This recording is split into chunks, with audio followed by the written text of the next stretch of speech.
Good morning, dear students. Welcome back to the online class for class 7 physics. I hope you all are keeping fine and hale and hearty at home. Now, today we start with the new chapter, that is chapter number 3, force and pressure. Now, we are going to do this chapter in two parts. So, today we are going to cover the first part of that chapter, force and pressure. Now, you all know what is force, beta. Now, force is when you push or pull something, then you are applying force on the body. Now, today we are going to learn a new concept related to force, which is called moment of force. Now, what is moment of force? Now, suppose you are applying force to a body which is fixed, or in the scientific term we call it, it's pivoted. So, suppose there is a body. Now, suppose say it's a circular cardboard. Now, this is fixed at this point. Now, if you apply force to this cardboard, now the cardboard cannot leave its place and move because it is fixed or it is pivoted at the center. So, instead of moving, it is going to move in a circular way. So, this turning effect of the force only is called as the moment of force. So, we applied a force F here, and by the application of this force, the body could not leave the place since it was fixed or it was pivoted. So instead of that, the body is going to move in a circular direction like this. So this turning that has been brought about in the body due to the application of the force is called as the turning effect of force. Now we call it as moment of force. Now this moment of force is also called torque, or simply we call it as moment.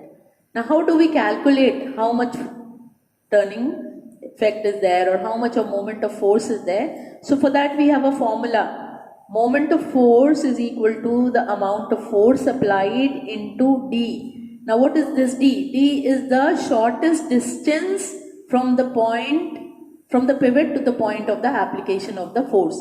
So here we have applied the force at this point. So shortest distance from the pivot to this point is this. So this distance over here will be called as D. So therefore we write moment of force as M equal to F into D, where F is the amount of force that is applied and D is the shortest distance from the pivot up to the point of application of force. Now if we have to calculate the unit of moment of force, now see in the formula we have moment of force equal to F into D. Now F is force, and what is the SI unit of force? We have Newton. And what will be the SI unit of distance? It will be meter. So Newton meter is the SI unit of force. Now you must have seen when we open the door, the handle is put, like suppose for example you see the door. Now if you see the door is fixed to the wall or the frame with the help of hinges. Suppose this is the door and this is the place where it is fixed to the wall. These are called as hinges. Hinges are used to fix a door in the wooden frame that is there. Now when we see the handle is at this place, now you will see the distance of the handle from the fixed point is more. So you open the door by holding the handle, it becomes easy for you to open it. But if you try to open the door by holding from here, it will become difficult. Now what is the difference in the two? Now here distance is less, here distance is more. So when the distance is increasing, that means the moment of force that is being applied here is more. So that is why you will see less force is required to open a door by pushing it at a place away from the hinge. So I hope you understood what is moment of force. Now we move to the next topic, that is pressure. Now what is pressure? Now effect of a force that is acting vertically downwards on a unit area is called as pressure. Now how to calculate this pressure? Now we are saying it is the effect of force that is acting on a unit area. That means we are taking into consideration two things, the force and the area. So we calculate pressure as force upon area or force by area.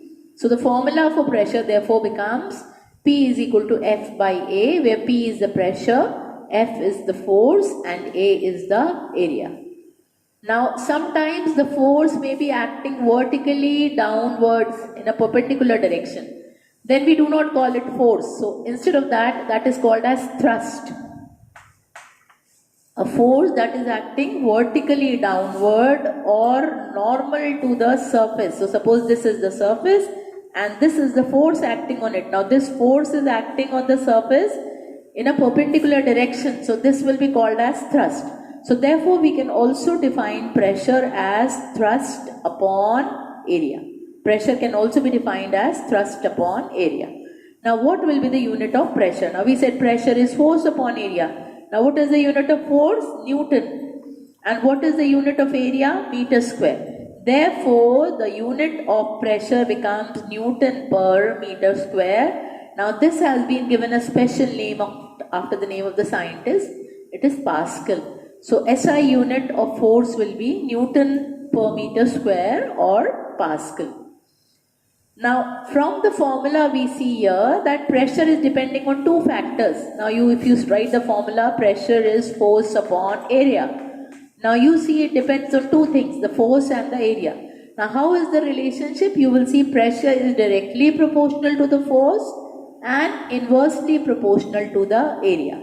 What does it mean? It means more force is applied, then pressure is more. And area, if the area is more, pressure will be less. If the area is more, then pressure will be less, and vice versa. So there are certain examples in our daily life, or we see there are consequences in our daily life which show us this. Now you must have seen a board pin or a nail. Now suppose you take a board pin. Now if you see the board pin has a flat head and it has a pointed end. Now when you apply the board pin on any wooden board or somewhere, now normally what we do, we keep the pointed end on the wooden board, and our thumb or finger is on this flat end. Now when you are applying this, then what is happening? Here area is less, here area is more. So more area means you will be applying lesser pressure. Now if you put it in the inverted direction, the nail or the board pin, and you try to put it, now what will happen? This area is less since it is pointed. So when the area is less, then what will happen? You will have to apply a lot of pressure to it. Excuse me. So therefore we see that when we are putting a nail or a board pin, lesser area will be having more pressure that will be applied there, and more area will be having lesser pressure to be applied. Now there are more examples like this in our daily life, like you must have seen camels. Now camels can easily walk in the desert, whereas if you see horses or any other animals, they are not able to walk in the desert. Now what is the reason behind it? Now camels have got very broad feet. Now when they are having broad feet, that means area is increasing. So when area is increasing, pressure is becoming less. So they apply lesser pressure on the sand so they can walk easily. Whereas on the other hand, if you have horses or any other animals walking in the sand, now their feet area is not much. So when they walk, pressure becomes more because area is less. So they will sink into the sand. Then other examples you will see in our daily life, you must have seen there are heavy trucks.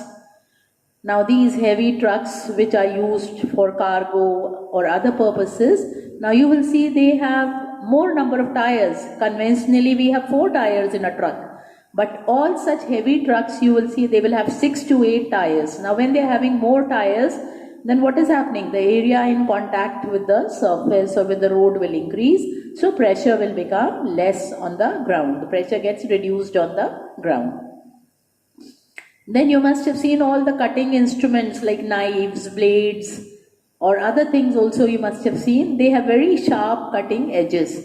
Now when we are making their edges sharp, then what are we doing? We are reducing the area. So when the area is becoming less, surface area decreases, therefore the pressure will be more. So it becomes easy to cut with a sharp knife as compared to a blunt knife. Now in a blunt knife, the area is not so less as in the sharp one. Therefore, cutting becomes easy with the sharp instruments or tools.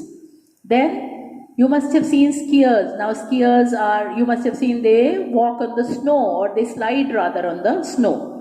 Now you must have seen they use certain types of skiing boards in their feet. They tie those skiing boards on their feet and then they can easily slide on the snow. Now what is the reason behind it? Now snow is very soft. Now if a person tries to walk on the snow directly like that, he will not be able to walk. The legs will keep on sinking. So therefore, skiing boards are used to slide on the snow. Now when we use the skiing boards, it is going to increase the surface area. So when the surface area becomes more, the pressure becomes less, and it will be very easy for the person to slide or on the snow.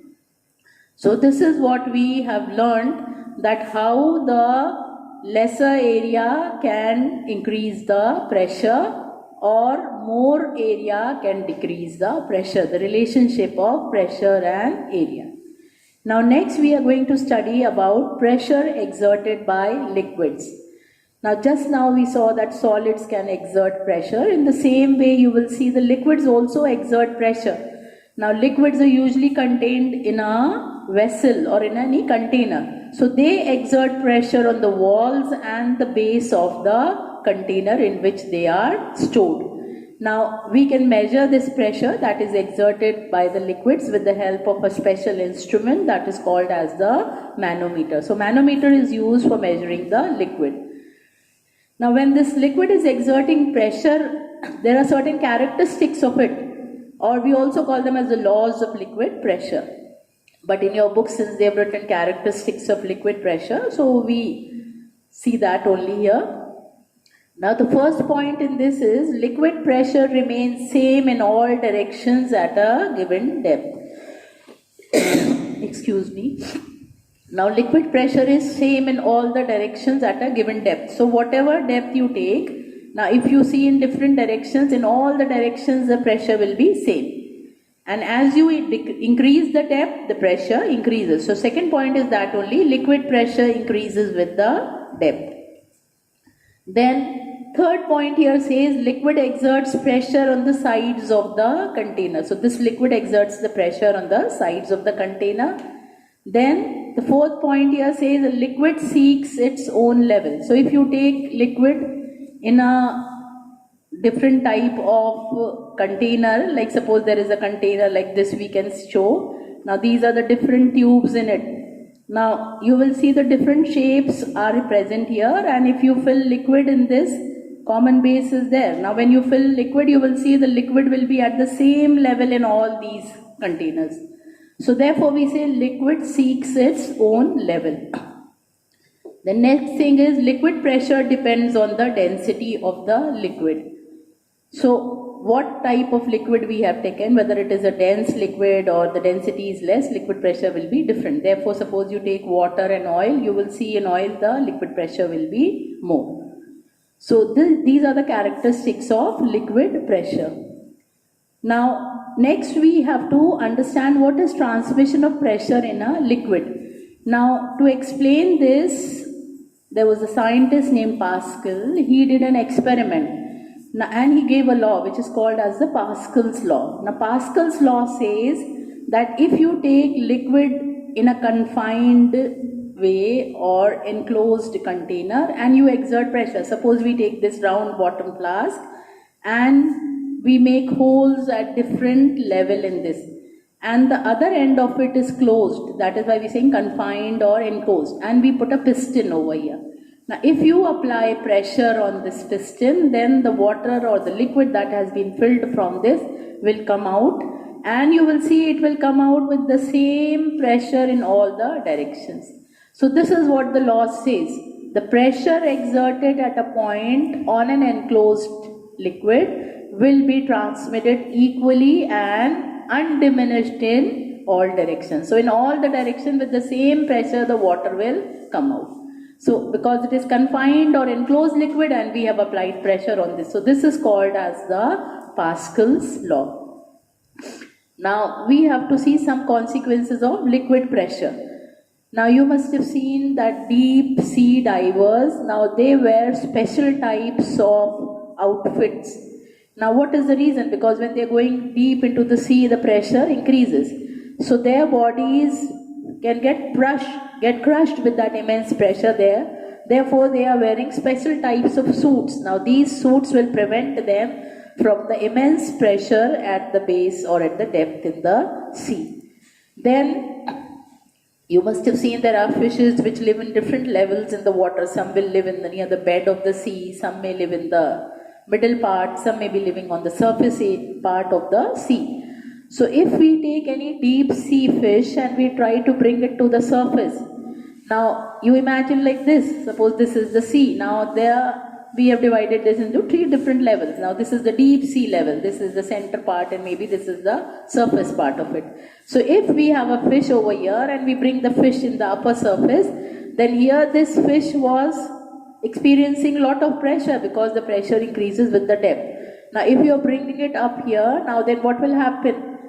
The pressure will become less. Outside pressure of the water becomes less. So this fish, which was experiencing immense pressure or large pressure at the base, when it comes here, it has to encounter less pressure. So what will happen? The pressure of the body of the fish will be comparatively more, then the fish can burst. Then you must have heard of submarines. Now what are submarines? These are special types of boats which can dive into the water and they can rise in the water. Now when they dive into the water, they have to experience lot of pressure. Immense pressure or large pressure is there on the body of the submarine. Therefore we make these submarines of hard, thick sheet or metal because they have to withstand high pressure under water. So this is all about we had to study today in the first part of this chapter. I hope you all have understood well. Till the next time, take care. Goodbye.